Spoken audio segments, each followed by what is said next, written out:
1,000-year period. And almost all of them agree that 1,000 years may not be specifically 1,000 years. It might be a long period of time, but there you have it. 3 different views. Now, we're only going to discuss the pre-millennial view, the last one, because that's the most popular. And of course, we have 3 different disagreements there. What a surprise, right? Now, we've got extra notes on this from Sunday school, so if you want the Sunday school notes, send me an email or give us a call. We'll make sure you have a copy next week. Or you can just watch Sunday school. The 1,000-year period, Revelation 20. What's it look like? When's it going to be? Well, the premillennial interpretation says the millennium happens suddenly. Jesus comes down. He physically reigns on earth for 1,000 years before this happens.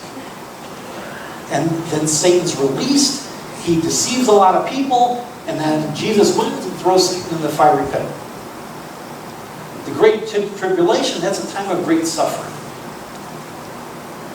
One of the views says we're all going to suffer. Another view says, no, we're not. Here's the disagreement. The 3 different groups. We got some big words here. We have the dispensational premillennialists. Dispensational premillennialists. They believe that there's 2 comings of Jesus. Okay? The first one, Jesus comes down in the rapture and brings Christians up. And then there's a 7-year period before he comes back. And during the 7 years, while Christ and the Christians are up in heaven or a staging area, the vast majority of Jewish people will be the ones who will proclaim the glory of God. And that's how they're saved. Now, this view is only held in the U.S. by U.S. Christians, and it came about because of one pastor, John Nelson Darby, and it started in the 1830s. And it became popular by the Scofield Reference Bible. So that's where we got the rapture from.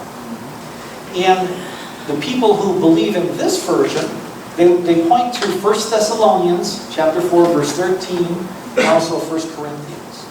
So look to that and see what you get. The second group, the extreme dispensational premillennialists, they say that Jesus only comes once. They speak of a gospel of grace for the Gentiles and a gospel of the kingdom of the Jews where both groups of believers are saved. Now the problem I have here is the gospel of grace, we know that. We are saved through faith in Jesus alone.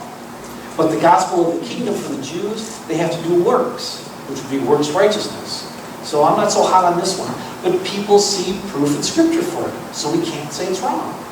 The last group is the classical premillennialists. These Christians believe that Jesus comes once, there's no rapture, and all believers must endure the tribulation. All things will continue to deteriorate until Jesus comes around. Now, what happens, how do we act when Christians have different viewpoints than we do? And all the viewpoints are in the Bible.